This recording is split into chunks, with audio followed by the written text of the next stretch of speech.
This evil man caused 200 people to go deaf in one day. In 1952, in the small town of Virginsville, Arizona, there was a man named Dickon Balls. Dickon had very large ears, making him hear the drop of a needle 3 blocks away. He heard his neighbors mowing the lawn daily, the talkative woman that was always on the phone, and even the passionate couple across the street every night. He was always so quiet, but no one knew how deep his obsession with silence went. One summer day, Dickon set his twisted plan into motion. He tampered with the town's only radio tower, broadcasting a high-pitched frequency that only he could withstand.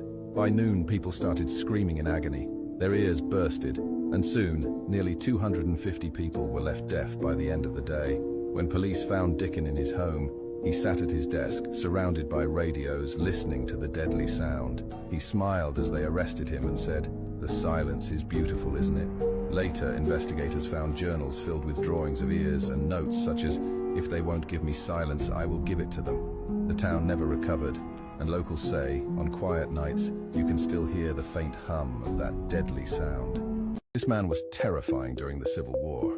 In 1861, during the Civil War, one man struck fear into soldiers from both sides. Brock Lee, known as the Axeman, lived alone on his Kentucky farm. In 1864, as battles raged nearby, soldiers frequently trespassed onto his land, trampling his fields. At first, Brock tried to warn them with a large "No Trespassing" sign, but when that didn't work, he took matters into his own hands. One fateful day, a group of soldiers led by their captain marched across his farm, ignoring the sign. Suddenly, out of nowhere, a pickaxe soared through the air, striking the captain and killing him instantly. The remaining soldiers scrambled in panic, racing for the exit, only to find the Axeman blocking their path. With a cold, menacing voice, he said, "Can't you read the sign? No trespassing." Those men were never seen again. As months passed, more soldiers began to disappear near Brock's land. Word spread quickly that the Axeman was no ordinary farmer. He didn't care what side of the war you were on. If you trespassed, you never left. By the time the war ended, locals believed over 200 people had died at the hands of the Axeman. In 2008, archaeologists visited the property, digging into the soil. What they uncovered was far more horrifying than anyone could have ever imagined. This salon owner was pure evil. In 1947, in the town of Intercourse, Pennsylvania, a woman named Anita Pounding opened a salon named Beauty Magic that promised women unmatched beauty. Every woman who left her salon looked stunning, attracting every man they wanted. But soon, people noticed something strange. The women who visited Anita's salon seemed to age rapidly, their beauty fading faster than it came. Some of them even fell ill. The town was in shock. How could these women, once so vibrant, now look so frail and drained? Anita wasn't just offering beauty treatments, she was stealing their youth. Using a secret formula, she extracted the vitality from her clients and made them look super old after just 1 week. She used this tactic to make the women come back to her every week and spend more money, as she was the only person who had the cure. The women would come back week after week. No one realized that Anita had been slowly draining them to make herself rich. By the time anyone figured it out, it was too late. She vanished, leaving behind a trail of women who paid the ultimate price for fleeting beauty. This was the real-life Shrek, and his story will make you cry. In the 1950s, there was a man known as Morris Tillett, a reclusive farmer who lived deep in the marshlands of Louisiana. Locals would whisper about his terrifying appearance, with a face deformed by a condition called acromegaly. His grotesque looks earned him the cruel nickname Shrek. People avoided his land, believing he was a monster. But Maurice wasn't the monster they made him out to be. He was hiding a secret. One night, a group of curious teens ventured into his swamp, hoping to catch a glimpse of the ogre. They never returned home. Panic swept the town, and a mob stormed his land with torches, determined to end the reign of the swamp beast. But when they broke into his shack, they didn't find the creature they expected. Instead, they discovered a small child locked in a room, one of the missing teens. The real monster wasn't Maurice. It was the local sheriff, named Don Key, who had been using Morris's terrifying reputation to cover up his own dark crimes. The twist? Maurice had been saving kids one by one and hiding them from the real predator. And just like that, the monster was gone. No one saw Maurice again. He left the town, leaving the people to wonder if the true Shrek was still out there, protecting the innocent. This American doctor was so evil, it will make you sick. In 1952, Orphan City, Florida, there was a doctor named Al Beback who was known as a brilliant surgeon. but he had a dark obsession. He believed he could unlock the secret to immortality. He found a patient, a young man with no family, who had weeks left to live. The experiment began.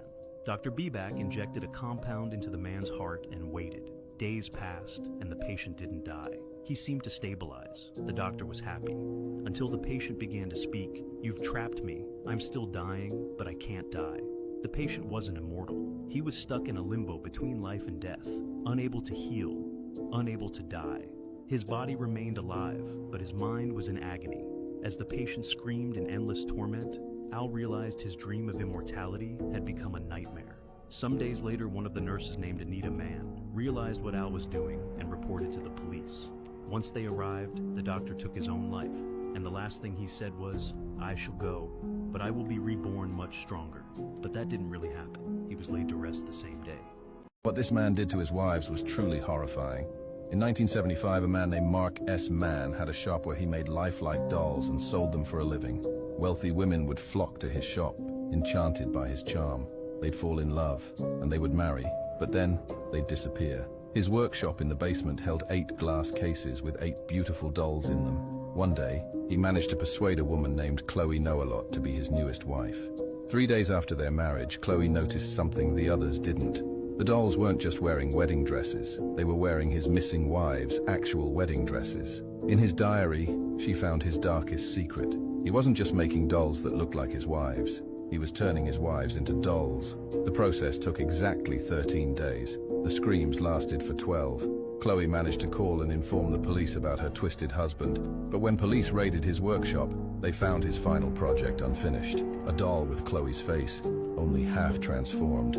But Chloe had left him a gift too, handcuffs. Now, Mark rots in prison, surrounded by blank-faced mannequins, and his dolls are in police storage. The last thing he had to say was, "I love beautiful women, but I love them more when they are quiet." This was the real-life Ratatouille, and it's truly horrifying. In 1962, Paris, there was a chef named Stu Pidasso whose dishes were praised as masterpieces. But what no one knew was Stu Pidasso had a secret sous chef, a rat named Remy. Unlike the animated tale, this wasn't a heartwarming partnership. Stu had been obsessed with cooking perfection, and after accidentally discovering that Remy could mimic his movements, he enslaved the rat. Day and night, Stu trapped Remy inside a small cage, forcing him to create flawless dishes while taking all the credit. The deeper Stu fell into madness, the darker his methods became. He began experimenting, feeding Remy ingredients that pushed the boundaries of decency, even using unsavory parts from local butcher shops. Over time, Stu's conscience deteriorated, and Remy's once bright eyes grew dull with despair. In his final act of cruelty, Stu planned the ultimate dish that would shock the world, a dish made from his greatest secret. The last thing anyone tasted from Stu's kitchen was the unmistakable flavor of despair. After his sudden disappearance, only a note remained: "Genius deserves a sacrifice." This lady married her dead boyfriend. In 1978, in a small town in Ohio, there was a woman named Linda Smith who was head over heels in love with her boyfriend. They had talked about marriage endlessly, but just weeks before their wedding, her boyfriend tragically died in a car accident. Linda was devastated. Her boyfriend named Lemmy Leaf was the best boyfriend ever to her. One evening, Linda couldn't take it anymore and she dug up her boyfriend's grave with the help of her 2 brothers. She announced she was still going to marry him. The townspeople were baffled, and some thought grief had driven her mad. Linda planned an eerie wedding party and invited everyone, wearing a white dress beside Max's corpse in a suit. Then came the twist. Linda didn't plan on returning her boyfriend to his grave. Instead, she decided that they will live together and have a family. All her friends and family saw her as a mad woman, but she didn't care. She kept her boyfriend inside a refrigerator and would occasionally bring him out for a walk. About 11 months later, she got pregnant, but you already know how she got that child.